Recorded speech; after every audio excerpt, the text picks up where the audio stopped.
Hello, everybody, and welcome back to the 35th episode of the Triboro Podcast. I'm your host, Justin Alonso, and I just put my co-host, Nicholas O'Brien, through hell counting down. I do not know how to count down. How are you doing? I'm just happy you got the episode number right. I know. Honestly. That's my biggest takeaway I'm so turning far. over a new leaf. You are. I'm so proud of you. Yeah. We, of course, are in the WNHU studio. I look like a sweaty... Oh, yeah, we're back. I forgot. Yeah. I'm not home. I'm back. Hello. Hi, everybody. How was the wedding? It was very nice. Oh, very nice. Very nice. Very nice. Yeah, I look like a sweaty, wet dog because I just did a 4-hour lead class. You look fine. You don't know my back, though. Well, I don't want to see your back. I wore my harness the entire time. So where my harness was on my back, like I took it off. Sweat spot. It was just drenched. Yummy. And just Sticky. Sticky, yeah. But baseball. Baseball. Yeah, the Yankees are currently losing 7-2, and I'll get into it. I don't think that should be the score. But wait. Oh, never mind. I thought Marinaccio just gave up a home run. We are currently recording as the final games of the day. It is 3:07. Yes, of the day are finishing up. So the Mets just tied the game in the 6th. The Yankees currently getting their back blown out by the better team in the AL East. But yeah, so just so we put it out there. Yeah. Bronx.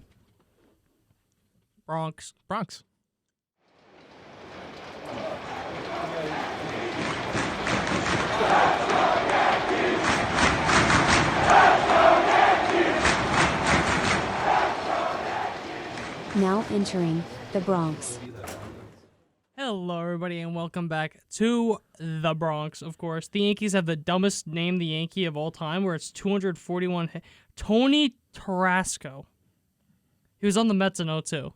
Yeah. Guy had I wasn't even born yet. 240 hits, like 30 career home runs, and like 20 stolen bases. I guess you're just not a real fan if you don't remember Tony Tarasco. Was that his name? Oh, wait. Oh, my God. Wait. Was that him? I think he was the guy in the Jeter when the fan caught the ball. He was the outfielder.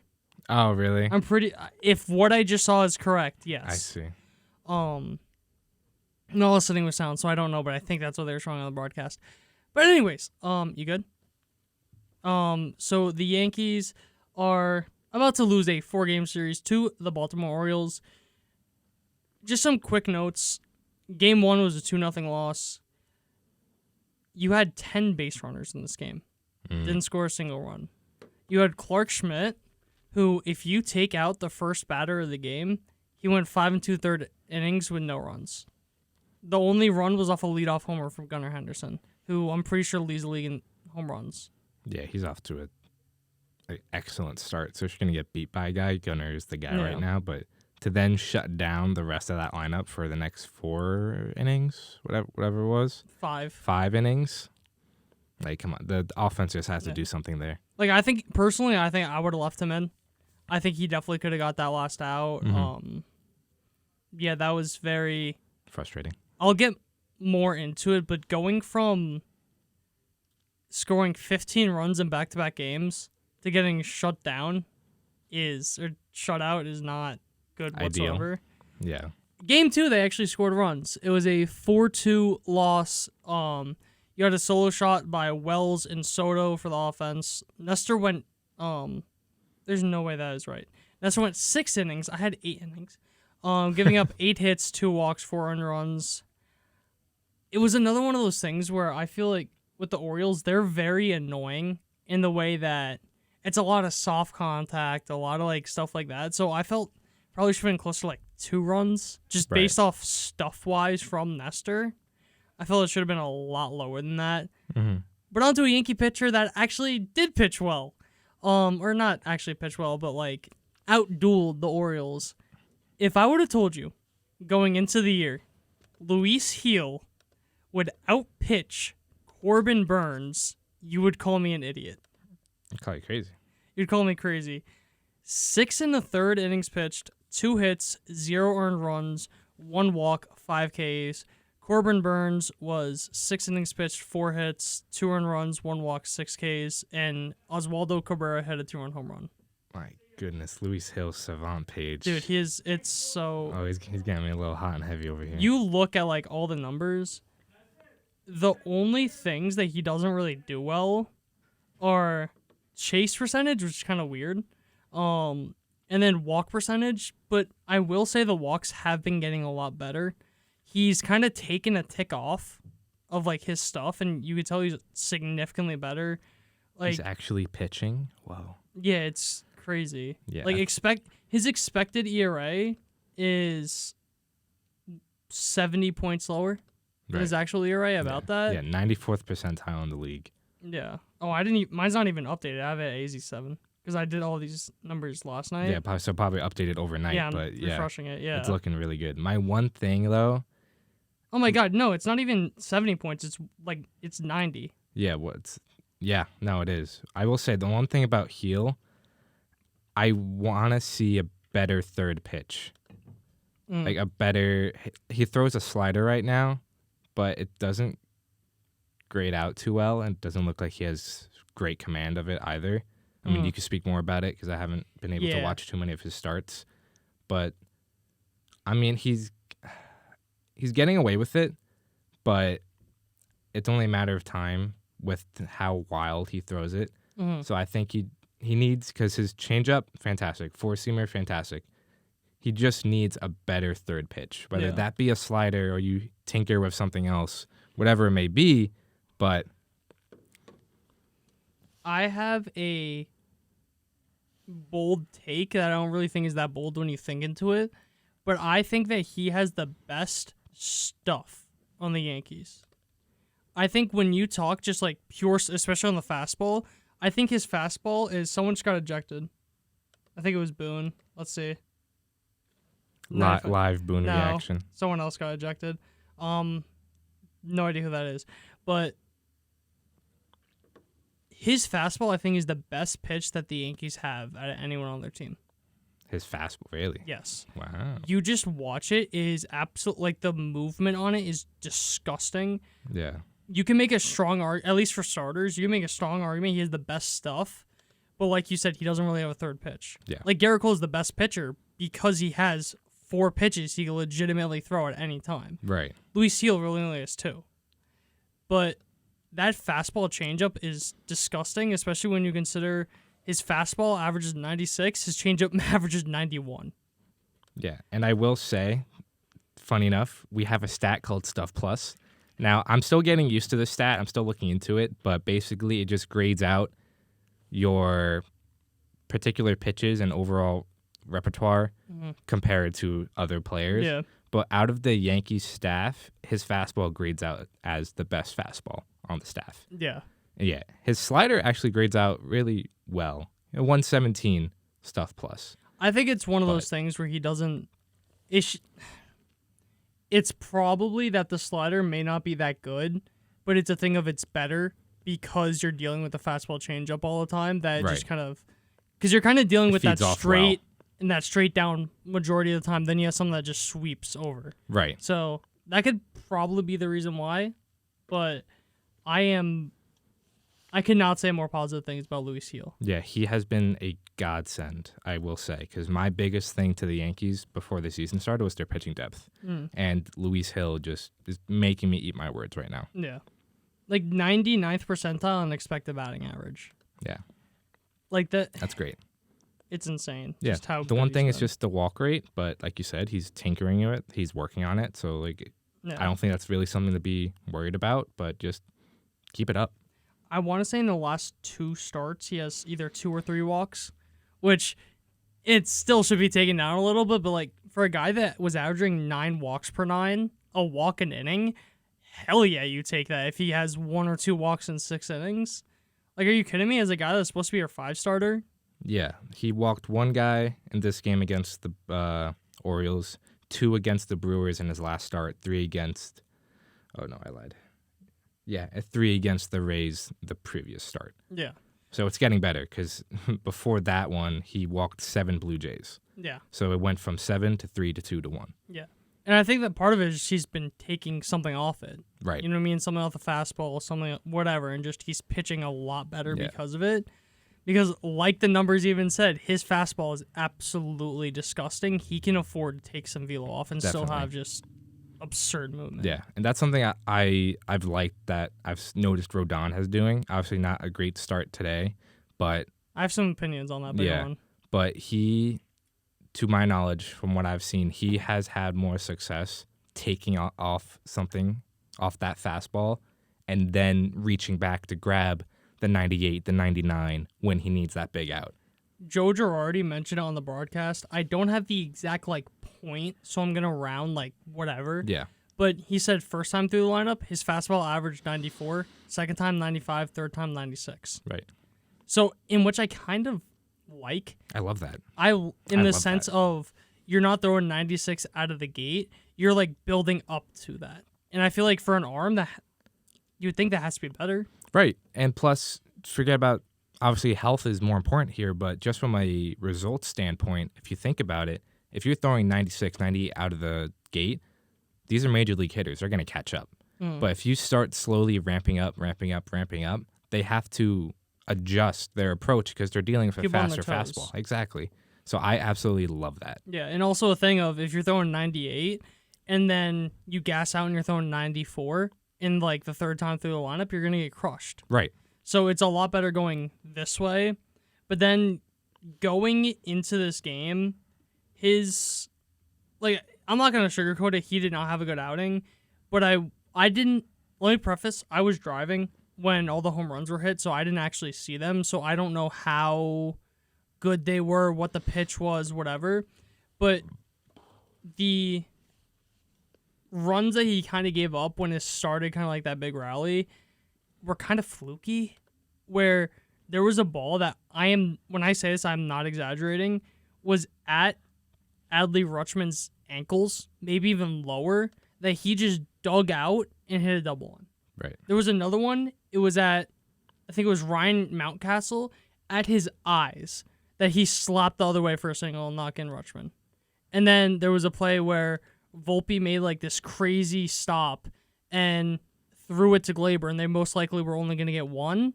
But Glaber tries barehanding it, trying to force a double play, drops it, both runners are on. Right. And it's just, it kind of felt like one of those Murphy Law outings. Yeah.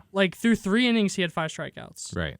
So I liked what I saw from him, and I think he pitched a lot better than what the line shows. Yeah, I think that's fair. I will say the hits by Rutschman and Mountcastle, I think that's just good hitting.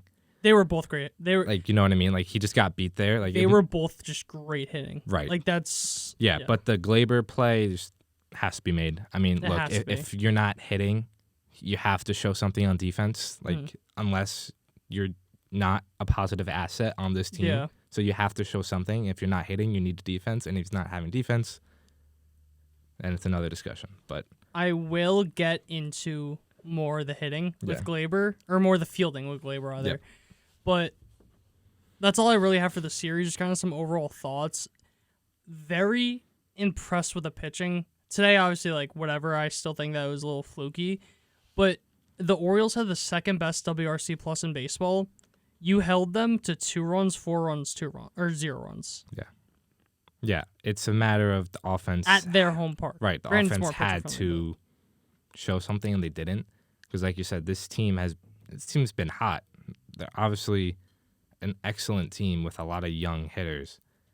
And like you said, they'll hold them to less than 3 runs a game, 3 or less a game. Mm-hmm. That's huge. Yeah. That's all you can ask from a pitching staff. Exactly.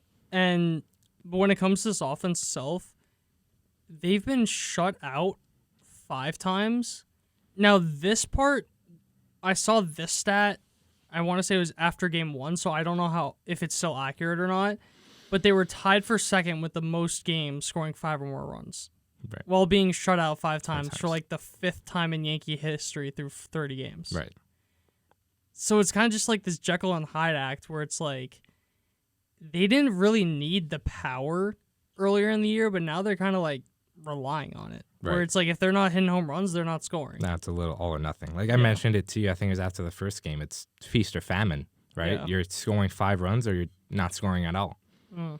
And a lot of it is coming from home runs, like you mentioned. And I think it's because a lot of the so-called table setters or more contact-oriented hitters aren't really producing right now. Because you have to rely on Soto to hit over home run, to Judge to maybe run into one, to Rizzo, because everyone else isn't really contributing. Yeah. I will say Volpe has done better, but you gave me a perfect segue into Juan Soto. So one thing we're doing is, since we only really have one series to talk about, we're going to kind of do like our takeaways from like March and April. Yeah, first month of the season's really in the books, so kind of just looking back on it. Juan Soto is very, very good at baseball.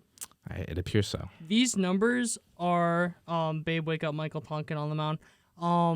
These numbers are updated as of last night, so it doesn't include today, and I think he's been on base a couple of times today.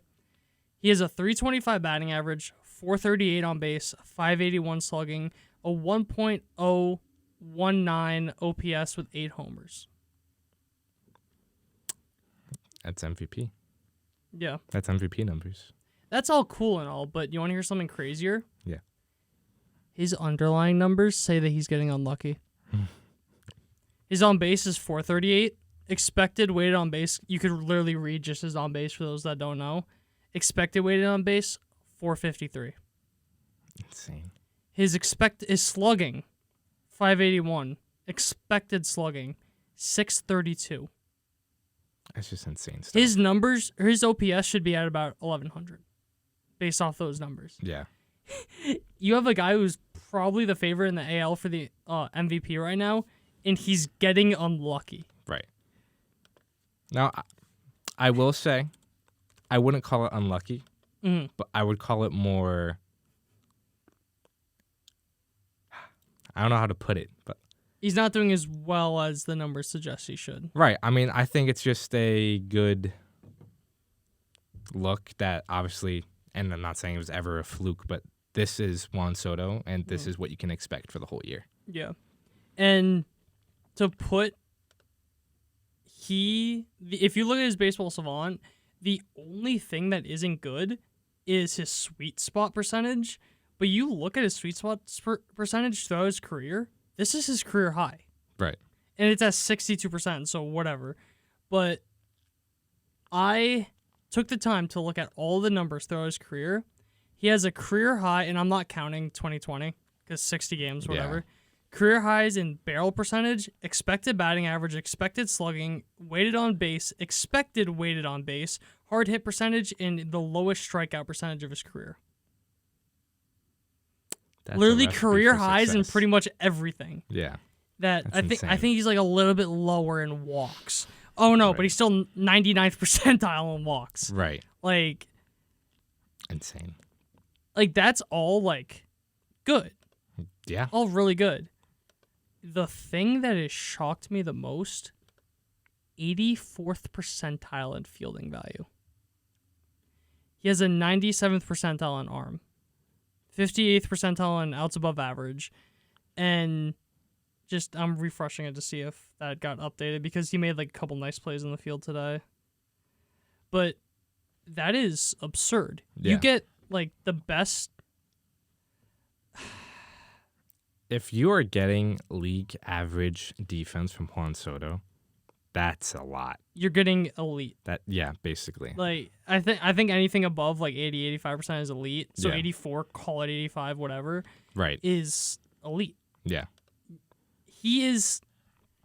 Do not mistake my words. Right now, he is the best player in baseball. For actual production, the way he's playing right now, there's not a better player on the planet than Juan Soto. That's fair. It's literally to the point where there's not much more to say. Yeah, no, Like, there isn't. There really isn't. There's not much more you could say. It's Juan Soto. This is the guy that everyone's been clamoring for, and this is the guy that's going to make a huge contract in the offseason. Which he more than deserves. And he will probably be undervalued still, but regardless, he's coming as advertised. You know, this is who you expected when you fleeced the Padres. Mhm. Like, it's Juan Soto. I've said like this. There's not much to say. My personal belief is that generational is thrown around way too much. He's just generational. Just everything he does, from when he came up at 19 years old and had like the best eye in baseball to what he's become now. Like, they just showed a thing on Yes a bit earlier that like all the guys that are older than Soto, like you have like Rutschman's older, Luis Robert is older, like a bunch of guys that you think are like young guys. And you have guys coming up now who are older than Juan Soto. Dude, he's 2 years older than Volpe. Right. Like, it's insane. It's wild. Yeah. Just. Do you have anything else to say on Soto? Soto. Shuffle. This is my very bold take, but I have a lot of numbers to back it up. Oh, boy. The Yankees right now have the best catching tandem in baseball. Ooh. They have the best, I think, if you consider backups and starting catching, they have the best catcher position in baseball. On the year, Jose Triboro has a 115 WRC+. Solid. It's a lot better than I expected, but since April 11th, which is 3 weeks, he has a 192 WRC+ in his 99th percentile in framing. The 99th percentile in framing is for the year. Right. Austin Wells, the unluckiest hitter in baseball, since April 16th, has a 194 WRC+. He has a 338 on base on the year, a 412 expected weighted on base. He's not qualified because he's a catcher, so he's not going to play like as many games. But just eyeballing it, that would be about 90th to 95th percentile. Right. And he's not qualified, so he wouldn't do it. But he'd be 99th percentile in walk percentage. Insane. He walks more than Juan Soto. Insane. And he strikes out, I think, like 1% more than Soto. So his plate and just eye has been incredible. And then you also move on to the defense, 91st percentile in framing. Right. I don't think that's a crazy statement to make, that they have the best, just as a whole, catcher position in baseball. Yeah, I mean, just off the top of my head, I can't really think of another one right now. I mean, maybe the Blue Jays, but they're not really hitting. Yeah. Their two catchers aren't really hitting, but, Sean Murphy's hurt on the Braves. Murphy and d'Arnaud are a great tandem, but besides that, I don't think it's particularly close. No.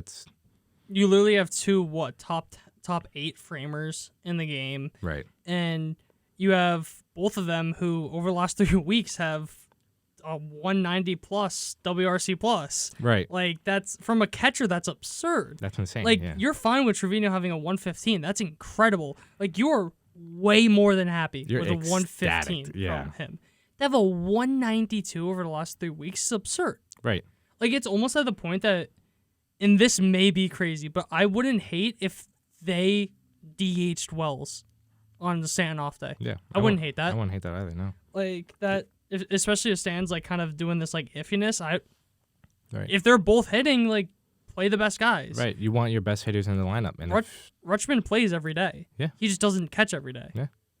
Yeah, you see that a lot with the Braves, too. When Murphy and d'Arnaud are healthy, one will catch, one will DH. And that's just what good teams do. Like, you want your best 8 9. hit. Yeah. Or whichever, whatever. You want your best guys in the lineup, right? So if that's your 2 catchers, then that's your 2 catchers. That's just, it is what it is. Yeah. So it was one of those things where I was just looking into those numbers for them and Soto, and I was just doing a deep dive, and I'm like, oh my God, these numbers are fucking incredible. Yeah. And just... Love it. It's because the Yankees really haven't had a good hitting catcher since, like, Posada? 2017. Oh, I guess Sanchez for a year. He was second in Rookie of the Year with only playing 50 games. Right. So Gary was special, man. For a couple of years, but he was special. That's all I really have on the offense. But going into the bullpen, so they had the 14th most innings pitched in baseball. So that's kind of like average, whatever. Like, they had the 4th best in ERA, but they're 12th best in FIP, 21st best in expected FIP. Okay. I will say, I don't have the numbers. I could try and get this right now, but I'm pretty sure they have one of the lowest strikeout rates in baseball as a bullpen. And that's kind of one of those things where advanced stats are obviously going to like strikeouts more than not striking a guy out. Just because you strike a guy out, there's a 0% chance that he gets on base, essentially. Right. Yeah. But if you let up a hit, no matter how good or how soft the contact, there's a higher chance that that's a hit than a strikeout would be. Yeah. So obviously, like advanced numbers are going to obviously favor bullpens that strike out guys more. But I think you just need more depth. Mm-hmm. A guy that a lot of people have been throwing around is Mason Miller. I just don't think that's realistic at all. To trade for? Yeah. Yeah, no. Because he has 6 years of control. No. At the deadline, it'd be 5.5. You legitimately would have to give up like your top 2 prospects. Yeah. You're not getting him. No. And that even then, that may be cheap. Right. Yeah. That just doesn't make much sense. And plus, you don't need to give up the farm for a reliever because you can just. I mean, you saw with Ian Hamilton, right? You've seen it with. I know it's different, but like Clay Holmes, like the guys you. That's not different at all. Right. Well, fair enough. But, you trade for guys and or can just claim guys as projects and they become one of your better. Wandy Peralta. Right. Bullpen pieces. Like it's not. Trading for a bullpen guy does not need to give up like a star-studded prospect. You shouldn't have to give up like a top 15 prospect. You shouldn't. No. And that's one of my things is you can build a bullpen out of nothing if you just have a good system in place. Yeah. And I'm looking at it. I have it in front of me. The Yankees are 27th in K per 9 as bullpen. So that is, I think it's just one of those things where since they're not striking. Oh, the Mets are number 1, by the way. I know. But since they're not striking guys out that much, I think the numbers obviously aren't going to favor them as much. But you're down there with Kansas City, Arizona, and Colorado for teams that don't strikeout numbers. So right. I will say Canely and Trevino are both coming back soon, but you're relying on a guy that's had a lot of injuries the last couple of years in Canely and a guy that just is coming off Tommy John, Trevino. I definitely would love to see them trade for another reliever, like more towards the deadline, because that's the best thing they do. You look at Wandy, you look at you look at Clay, you look at there's so many other guys. I don't Was know why I'm blanking. Marnaccio a trade? No. He was a homegrown guy. Okay. Hamilton Picked up off the street. was a guy that hadn't played in like 6 years. Right. Oh my God, who's the guy that's now on the Braves? He may have got DFA'd, the lefty. Lutegi. Yes, Lucas Litke. That guy. But no, Luke Weaver, waivers off of Seattle. Caleb Ferguson, he has had an iffy year. Trade from the Dodgers. Victor Gonzalez, Dodgers. Dennis Santana, free agent. Friend of the podcast. Exactly. No, so I will say I don't think it's as. I think some people are blowing it out of proportion. How big of a deal this is? They're saying like trade for Mason Miller. No. Trade for like a star. You don't need to. If Mason Miller had like 3 years of control left, maybe. Okay, that's a different conversation. Right. But no, at this point, like as much as our good buddy Ian Sachi, host of one of the co-hosts of the Triboro Sports Show, he had a really good nickname for Clay Holmes, calling him Cardiac Clay. How he just like gives you a heart attack every time he does it, almost David Robertson-esque, where David Robertson was his warm-up pitches were on the mound during games, and until the bases loaded, he's like, all right, now I'm ready. I guess I gets can out pitch of it. now. Yeah. But I still remember there was a game. It was bottom of the 11th in Miami. He loads the bases with no outs, gets out of it. Maybe he just likes the in pressure. A tied game. It made no sense. Somehow they won that game, but that was like 3 years ago. Yeah, just got to get more depth. The rotation for the other side of the pitching has been very good. Yeah, the 6th most innings pitched in baseball with the 5th best ERA. That's really good. If I'm being honest, that's a lot better than I thought it was going to be. Very good, especially when you consider that they don't have Cole. Yeah. That's the biggest thing. It's to huge. be able to have this good of a rotation without Garrett Cole is absurd. Like, if the Yankees would have been average rotation or a bit below average, you think, okay, not the worst offense. Like, that's what they rebuilt the offense. I never mentioned Alex Verdugo's on the paternity leave. Congrats on, I think it's a baby girl. But yeah, this 5th best ERA in baseball is part of the reason why they have one of the best records in baseball. And I think Michael Tonkin just... Yeah, Tonkin, he just made people look silly. Oh, God, he's real. He can't hurt you. If Michael Tonkin isn't real, he can't hurt you. But yeah, just not much more to say. It's almost... That's great. Good. You just hope that they can keep it up. That's really it. Yeah. And then for my last one, very mixed results. The infield defense, we've talked about it at points, but I want you to guess what percentage in outs above average Rizzo is. I remember looking a few times, like a few weeks ago. It was pretty bad. Percentile, you said? Like 20th? Lower. Like, oh, yeah, yikes. 19th. You're really? One off. Yeah. The fun one, Oswaldo Cabrera. Like 80th? Oh, that sucks. 50th? I'm not stopping until you get it. 0. He's the worst fielder in baseball. First. Yeah. Yikes. He is statistically the worst defensive third baseman in baseball. Yikes. So I was looking at that. I'm like, oh my God, that's horrible. Then I got to Glaber. Mm-hmm. Glaber's 90th in outs above average. That's a shock to me. 90th. Yeah. I remember we talked a few weeks ago about his defense. I would not have known that by looking at him this year. But I guess it's kind of just been one of those things of he kind of made the hard plays look easier. And that's what... I think that's what just bumps it up more. Yeah. So that may have been the most surprising thing that I saw in this. Right. Like I would agree. And then Volpe, 96th percentile. Right. That's what you expect from a Gold Glover. The whole talk about Volpe when he came up is the bat's there. We just don't know if he's going to be a shortstop. He may not have the arm for it, but...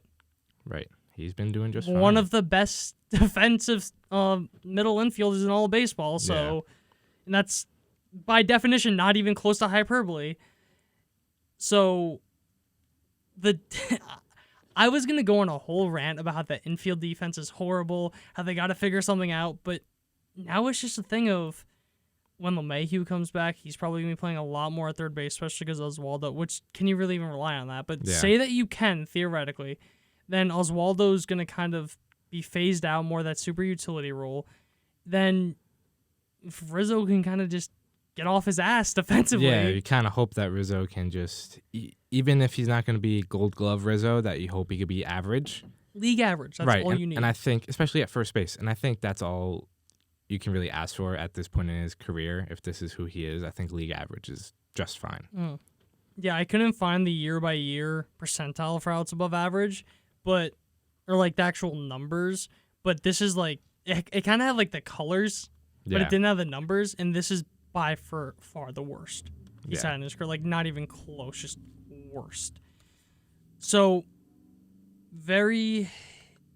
inconsistent. Yeah. Because nowhere else, like defensively, we just went over how you have the best catching tandem in baseball. You have how many Gold Glovers in the outfield? Right. Did Soto ever win one? No, I didn't know because he had like those 2 incredible years. I didn't know if he ended up winning one of them. No, he never won but one. But a guy who's playing at a Gold Glove caliber in Soto. You have Judge, who I think is the craziest that he's never won a Gold Glove. That may be that's wild. But you have Trent Grisham, who did he win a Platinum Glove? I feel like he did like a few years ago. He may have won a Platinum Glove. If I go to his Baseball Reference very quickly, if it'll load. No, but a 2-time Gold Glover. Still. So excellent. Even Verdugo's been better than advertised. So you have very good outfield defense, absolutely elite catching, elite middle infield. It's literally just the corners that are... Gotta clean it up. Yeah. Yeah, because like you said, I think DJ is going to help third base. So I'm not worried about third base. I don't think he's going to be as good as he's been in the past, but he's not going to be first percentile. Right. I think you're really looking at Rizzo, but like we mentioned, you just need him to be league average. Yeah. I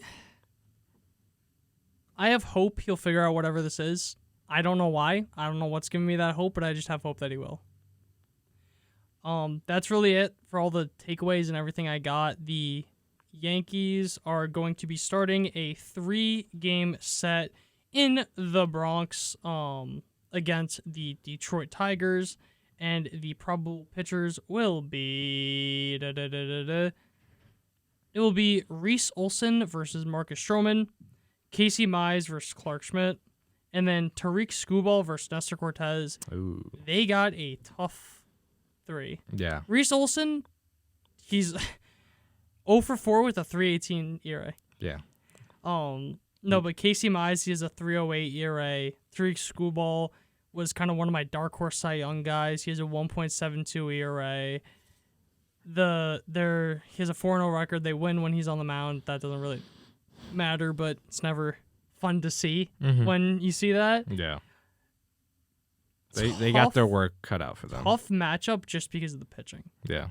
Like, I think that our pitchers will do fine. I have no concerns about that, but you have, especially those last 2 games in Mize and Skubal, you have a very... Yeah, you gotta play some clean baseball. You can't... These are probably going to be low-scoring affairs if I would have to bet on it. So you got to play clean. You can't let any mistakes get the best of you, and you got to make the other team make mistakes. Yeah. Not really much more to say. Yeah.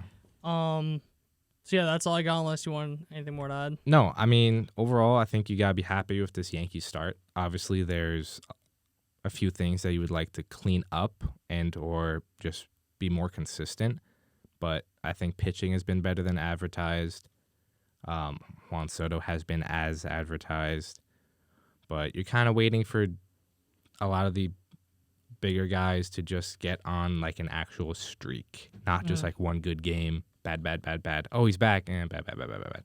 But regardless, I think you got to be happy with this start. And as a very last note, the Yankees are 1 out away from losing 7-2 for the last game of the series. Yeah. But yeah, so that's all I got. All right. So with that being said, we will see you guys in Queens where we got some breaking news.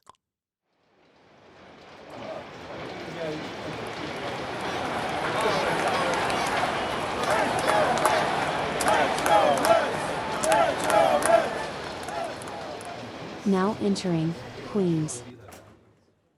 Hello, everybody, and welcome back to Queens. With, like I mentioned, there's some breaking news, so we'll get right into it. The Mets are set to call up their top pitching prospect, Christian Scott, to make his major league debut. Appears this Saturday against the Tampa Bay Rays. Christian Scott is by far the Mets' best pitching prospect, and he has 5 starts in AAA Syracuse. In 25 innings, he has a 3.2 ERA. With where is his strikeouts? Because they are insane. Well, we put in this perspective. I'll find the actual number. He is a 12.79 K per 9. So that's like reliever. Yes. So in 25 innings, he has 36 strikeouts. Yeah. He has let up, 9 earned runs, 7 home runs. That's his one issue. He gets beat by the long ball a lot, but I think it's more so because he's extremely aggressive in the zone. Like, he's not afraid to pound guys in the zone. So obviously you're going to get beat eventually. But yeah, his one issue is home runs, but 7 home runs, 9 earned runs. You could tell that that's where a lot of the damage comes from. He's allowed 12 hits. 12 hits, 7 of them are home runs. So if we can limit that, he's going to be just fine, but... I feel bad for him, though. Why? 2 things. 1, he has to make his debut in the Trop. Fair. 2, he's making his debut against the Ray City Connect jerseys. That's so true. He's getting a double whammy. Yeah. But don't even get me started. I'm just going to stop there because I could talk forever about how much I want the Trop to get fucking exploded. Yeah. So moving on from that, he doesn't walk a lot of guys. 2 walks per 9 innings. He has a 6 strikeout to walk ratio. It's just a strikeouts, man. Like, that's really it. But very, very excited to see what Scott can do in the majors. I will say I am a little shocked. I thought I'm assuming this is to replace Hauser, because Hauser, once again, did not have a great start today. 5 innings, 4 runs. But I'm assuming this is to replace Hauser. And I'm a little shocked that they went with him so early when you have guys like Joey Lucchesi, who's in the minors, that you can call up. Tyler McGill's on a rehab assignment. David Peterson's on a rehab assignment. So I would hate this call-up to be like, hey, we need a start. Come start with us for like 2 games. All right, we'll see you. And get set down to AAA. If you want to call up Scott, I think it's for him to stay in the rotation. So that's my one worry, I suppose. Yeah. But no, I'm really, really excited to see what Scott can do in the majors. And hopefully can't be much worse than what Hauser's doing right now. And that's my biggest thing. I will say he is a very fucking fast riser. Like, I'm just looking at his game log. He started out in single A last year. Then he went to high A for 6 games, started 12 games in double A, started 5 games in triple A this year. And yeah. That is he pretty much rose through the minors in 1 year. Yeah, he was a 2021 draft pick. Yep. And like 5th you said, round. he just flew through the minors. I think he was a reliever in college. I believe it was Scott who was a reliever in college. And the Mets were basically like, no, you can be so much better than that. I'm looking at it. His first year, he only started 4 games, pitched in 22. Yeah, in 2021, he started 1 game but pitched in 26.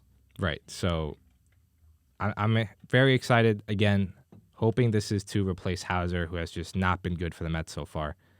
But with that being said, very excited for Scott, but we'll get into the series that was with the Cubs. As we stand here, they are currently tied at 5, top of the 9th inning in the final game of that series. But first off, small injury report brought to you by Triboro MD. Brooks Raley is set to miss some more time than they expected. He was put on the IL last week with elbow inflammation, and as of right now, it doesn't appear he will be ready when first eligible. So I think they said he's going to get another MRI later this weekend. Hopefully it's nothing too serious, and it's just a few more days past the minimum. You hear elbow inflammation and setback, that is very... Yeah, it's weird because they said he's still catching, so he's still throwing. I don't think he's pitching, but he's still throwing, so not sure what to think of that just yet. But hopefully it's nothing too serious. I feel like that makes me more concerned that he's not even pitching and he had a setback. Well, if you're injured, you're not going to pitch. Like if you're No, but I'm saying he's just throwing the ball. Like, he's not even throwing it that hard, and he gets a setback because of that. I wouldn't call it a setback. I think it's just like... Okay. Setback on the timeline, but... Right, yeah. It's not like he, re-injured his elbow or something. Like, that's not what happened. It's just he's not recovering as fast as they thought. Which I guess you could still call a setback, but I don't see it that way. Got you. So hopefully it's nothing serious and nothing too long-term. But this series against the Cubs and this current game was extremely frustrating to watch, just to put it bluntly. It was filled with just lack of offense, lack of awareness, lack of plays being made, lack of everything. I mean, we'll start, obviously, with the first game. It was Luis Severino against Jameson Taillon. Luis Severino had a no-hitter going into the 8th inning.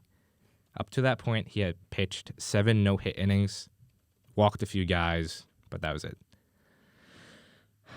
He lost a no-hitter in the 8th, which was frustrating.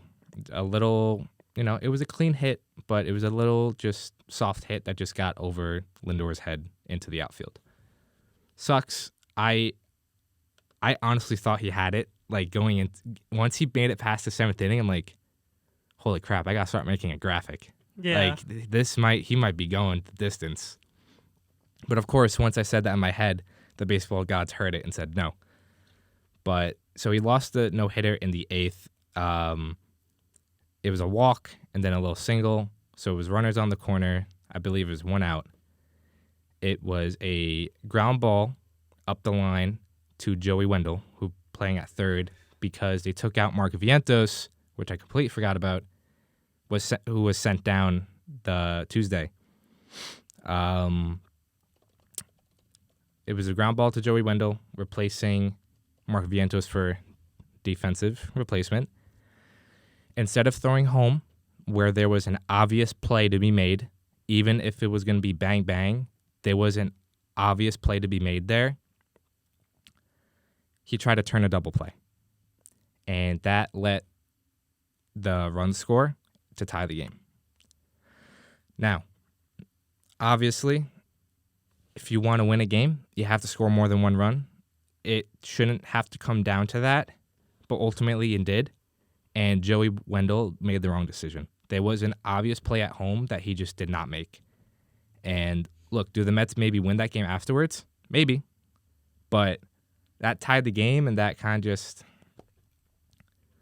Yeah. I kind of just soured things a lot because Severino pitched great, and the only run he gave up, I wouldn't even say was really his fault because it was a walk, a little bloop single, and then Joey Wendell decides to turn a double play over, and it was Nick Madrigal who hit it, and he's pretty fast. So even if he got the out at second, there was no chance you were turning a double play to begin with. So I think the play has to be home, especially in a 1-0 game in the 8th inning. You have to go home with that ball. Yeah. Just something to add about your Joey Wendell quote-unquote defensive replacement. Mark Vientos this year is 50th percentile and outs above average. Joey Wendell is not qualified, but just eyeballing it, it can't be higher than 30%. Yeah, it's probably about 20, 25%. Yeah, it was really bad. And I think you put anyone else at third base, I think everyone goes home with that ball. Dude, he's a 34-year-old journeyman. Journeyman middle infielder, utility guy. Like, you have to know the plays.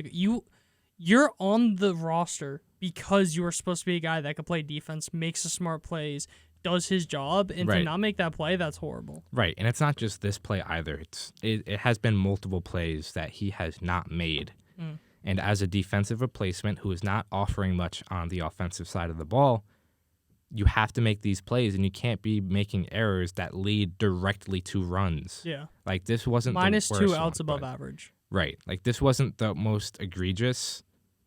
It wasn't even technically ruled an error, but he has had errors and just other misplays, I'll call it, that has directly led to runs that have either cost the Mets the game or have just led it to being that much harder.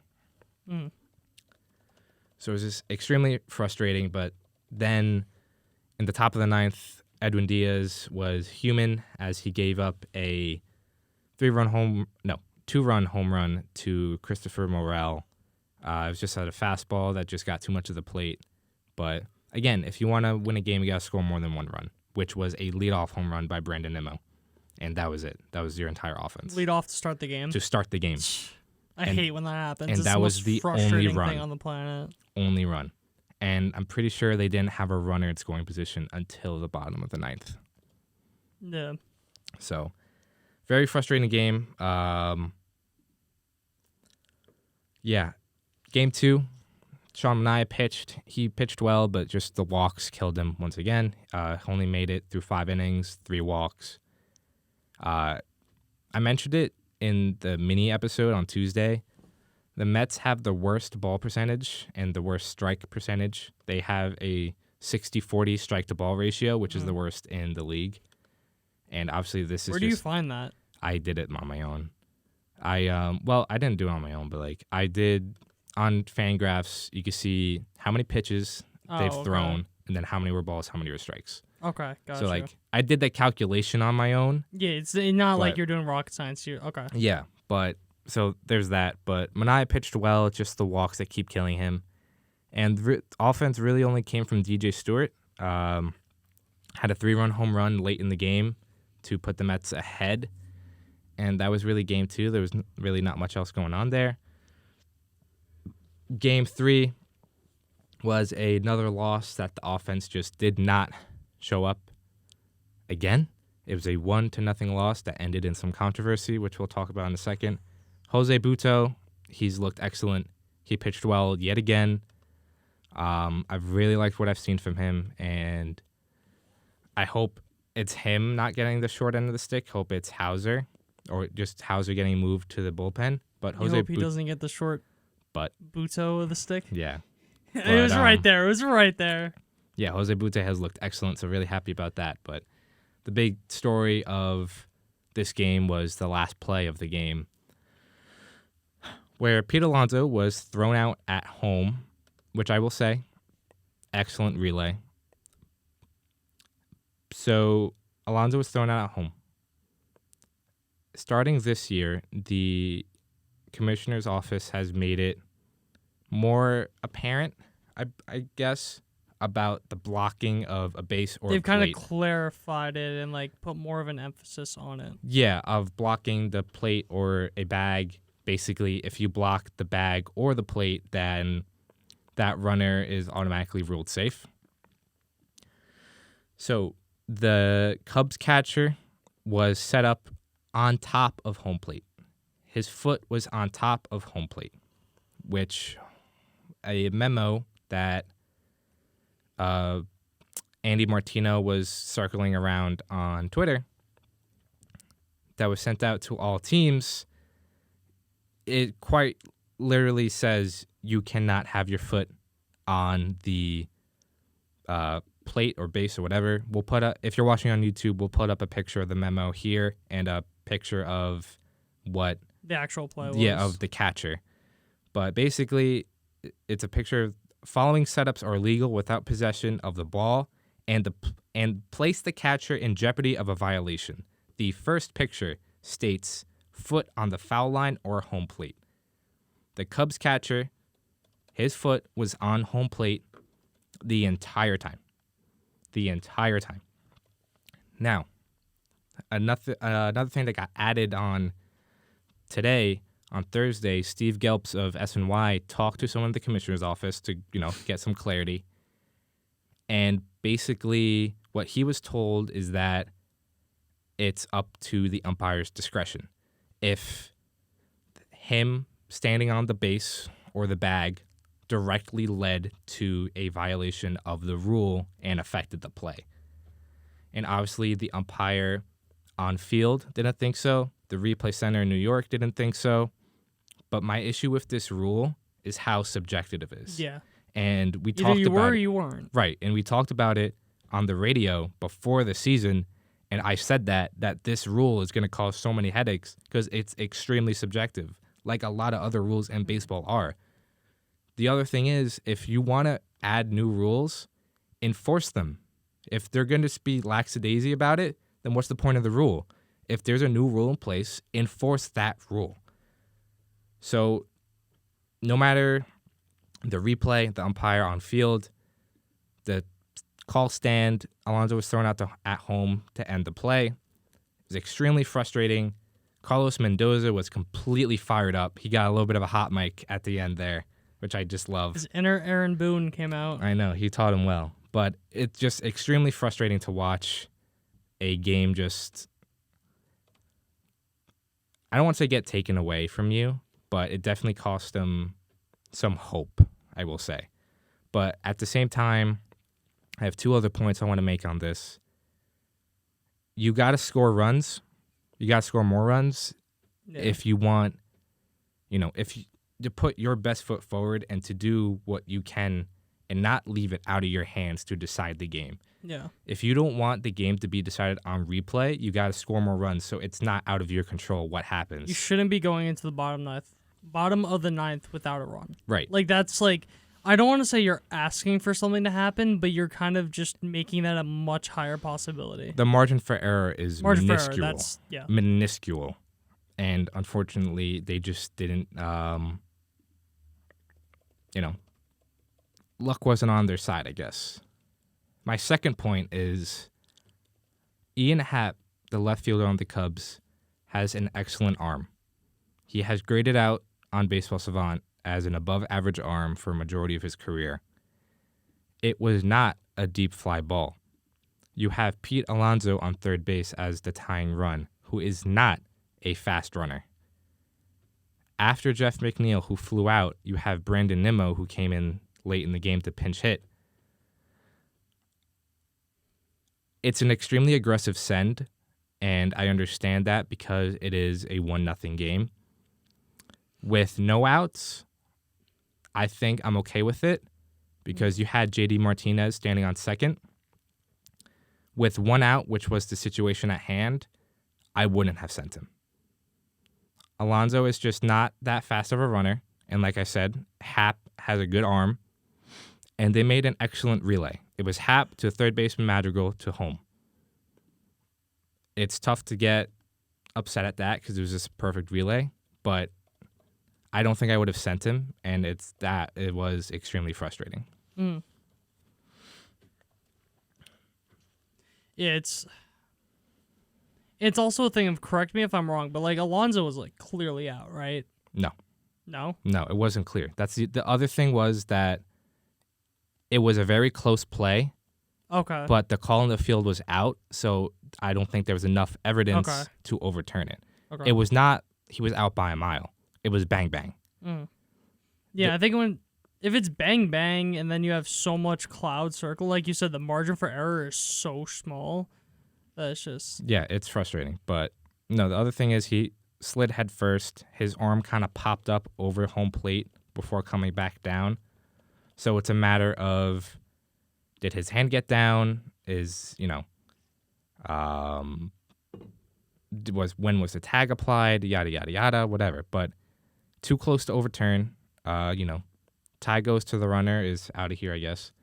But, that's the thing with replay. If you're going to take 20 minutes to get the call, make the right call. And I think... How often do we see that doesn't happen? Right. I don't know. It's extremely frustrating, but it is what it is. You kind of just need to get on with it. You can't really harp on it. You can't harp on it. You got to just wake up the next day and scratch how to win as the Mets head to the bottom of the 10th in extras, as Marte just threw out the go-ahead run at the plate. But, hopefully they can pull that game out. We'll update you, quote-unquote, live. But it was just an extremely frustrating play to end the game on. And I just hate how subjective these rules are that MLB is implementing. But when MLB is already a subjective sport for how long, and so many people have had issue with that. Right. But that's all I got on that. I don't want to harp on it too long because I could go on and on about it. I was fired up after last night's game. It was just very frustrating. But going into my first month takeaways, I'm just going to go position by position. So the starters have been basically what I expected, if I'm being completely honest. They are 15th in ERA with a 3.86, about what I expected. If you take out Adrian Hauser in his near 9 ERA, the Mets have a 2.86 starter ERA. A whole run lower if you take out Adrian Hauser. So I think that's funny. That's kind of funny. That speaks volumes on how bad Hauser has been, but also how good Jose Quintana has been after a rocky start. Luis Severino has been fantastic. Jose Butto, fantastic. Sean Manaea, good upsides. I really like that signing from the beginning, but Hauser has lost you at least 2 games alone, and I think it shows by this ERA. But besides that, 25th in K per nines, not a big strikeout guy. I mean, strikeout group. If you look at the guys, I mean, Jose Quintana, not a strikeout guy. Sean Manaea, maybe. Adrian Hauser, obviously not. It's Severino and kind of Butto, who are your strikeout guys, but even Butto's not a big strikeout guy. I think Severino is starting to sway away from the strikeout stuff. So it's not a big strikeout group. So you got to have good defense, which I'll get into a little bit later.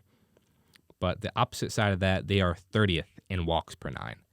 And I've talked about it the past few weeks, how bad the walks have been. And they haven't really gone much better so far. I mean, I'd be shocked if, they're around maybe 20th or something like that if you take out Hauser, because Hauser has been the most egregious with the walks. And then after that, 22nd in innings pitched. A little better this week. You got the 8 innings from Quintana on Sunday, 8 innings from Severino on Monday.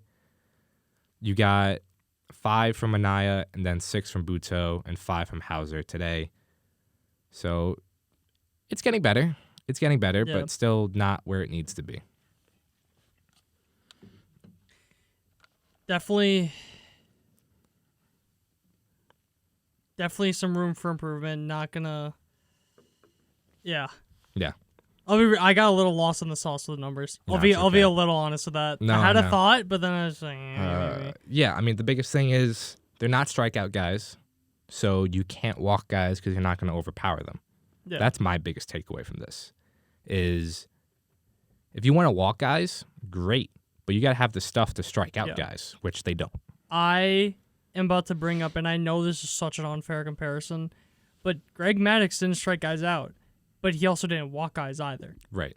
Where it's like, obviously that's one of the greatest, if not the greatest pitcher of all time, so that's an unfair advantage. But then you look on the other end, you see Nolan Ryan, who walked the most batters in MLB history, but he struck out the most batters in MLB history. Obviously, I don't think you could have two more extreme examples. Right.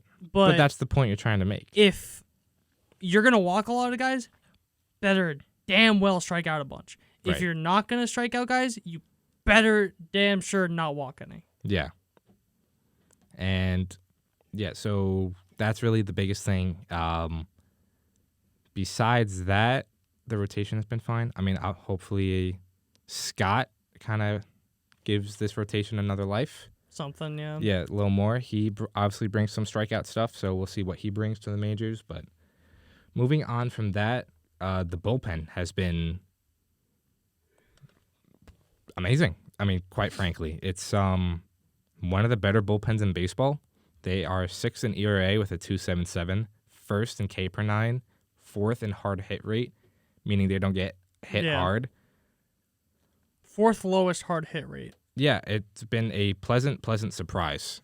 I mean, David Stearns has been known to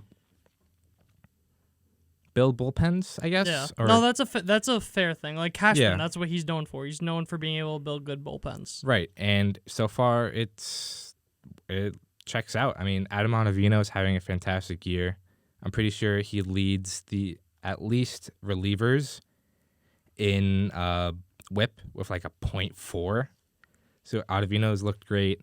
Reed Garrett is the story of the year so far. Jorge Lopez looks good. Jake Diekman is being Jake Diekman. Edwin Diaz isn't quite there yet, but I still think he's getting his feet under him a little bit before he really gets into Edwin Diaz mode. And it's funny because you just named all those guys. It's almost like someone described the Yankees bullpen as this, but I think it more fits the Mets bullpen. It's almost like a guy who's getting a heist, so they're calling together a team of a bunch of just random guys. Like, oh, I know a buddy. Oh, what about my cousin? And just like a bunch of completely random guys, but together they're actually pretty damn good, which make just for no reason. Yeah, so I just pulled up some quick stats. I mean, yeah, Adam Ottavino, 11 innings, 1.5 ERA. Jorge Lopez, 1.8. Drew Smith, who's still hurt, 2.7. Jake Diekman, 3.7, 2.4 FIP. Edwin Diaz, 2.5. Reed Garrett, 0.57. Like, and that's just the qualified guys. Because you have Brooks Raley, who's hurt, hasn't given a run yet this year. Sean Reed Foley's pitched a couple innings, looks great.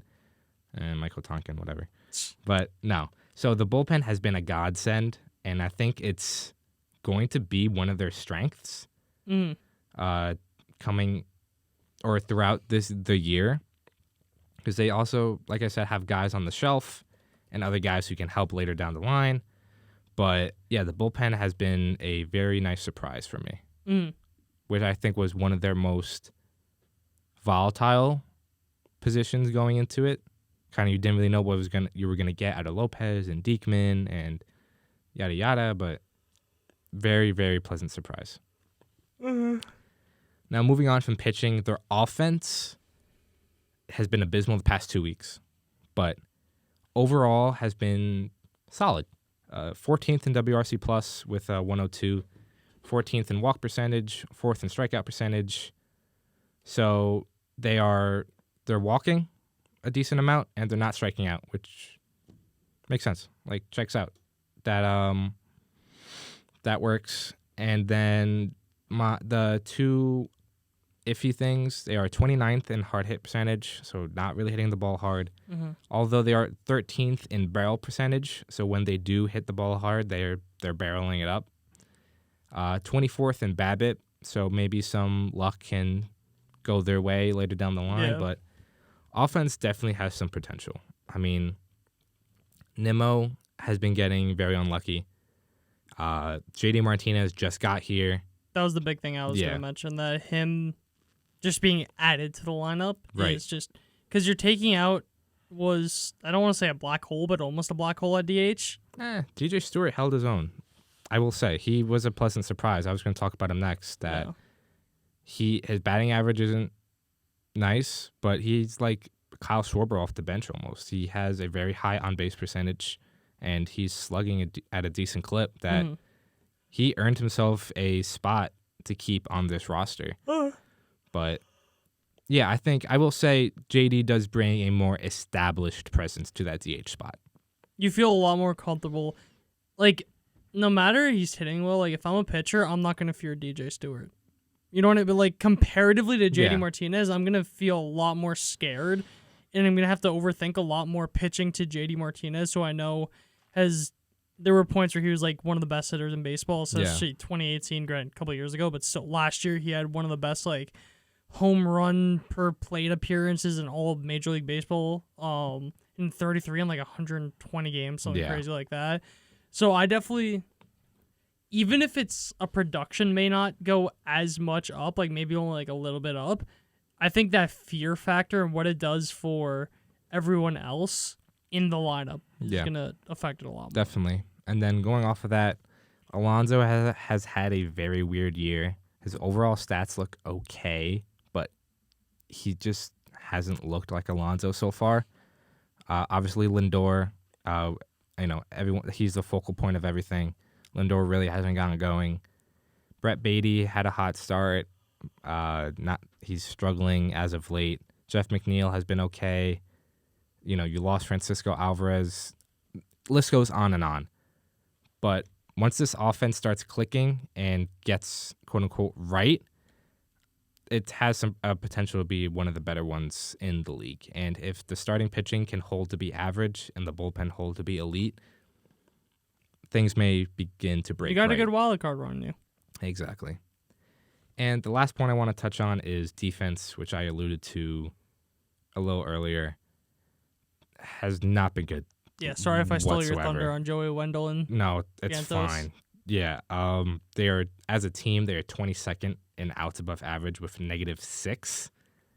A third of that's Joey Wendell. I'm sure. No, like it literally. Like I guess, yeah. He has yeah. -2, and you have. Yeah, -6. They only have one caught stealing on the year, and they have allowed the most stolen bases in the league. I think they've allowed like 33, so it's like 30 stolen bases to the one caught stealing, something like that.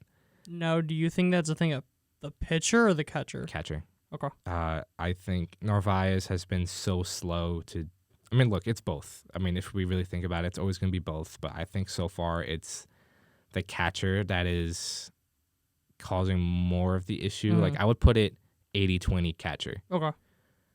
And a lot of it's Narvaez. I think Nito's a better. He has a better arm than Narvaez. And better at throwing guys out. Just this game alone, there was like 2 stolen bases at third, which is obviously the shorter distance that Narvaez wasn't even close to. Yeah. So that's been extremely frustrating. But yeah, defense has to clean it up. I mean, Alonso has never been a great defender, but McNeil has not gritted out well. Brett Beatty has been a pleasant surprise as a very good third baseman. And outfield defense has been fine. Nimmo's solid in left. You got Harrison Bader in center. Marte in his later years hasn't been a good defender, and that's continuing this year.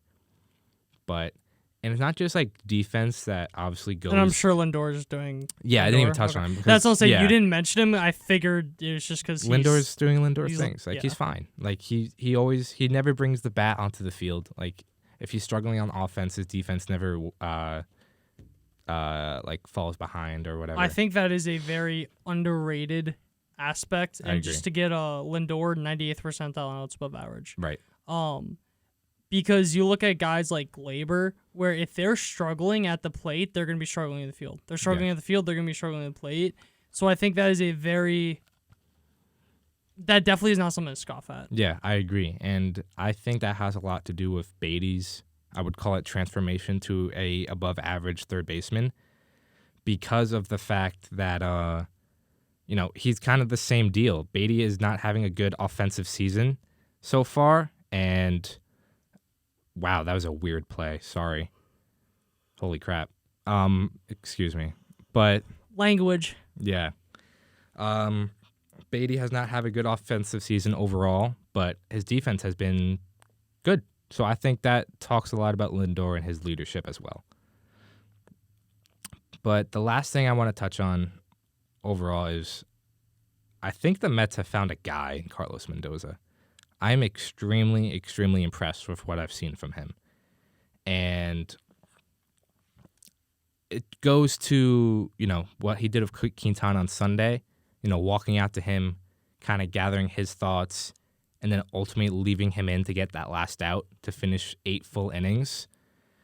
And then it was last night after the whole controversial home plate call, he's not afraid to speak his mind, and he got in the umpire's face and he got hot mic'd a little bit. A little bit? Yeah, a decent amount. And just that pure emotion, I feel like we haven't seen from a manager in a long time. Buck wasn't really that guy. Maybe in 2022, he had a couple hot moments. Luis Rojas had a few moments where he got hot. Mickey Callaway was a douchebag.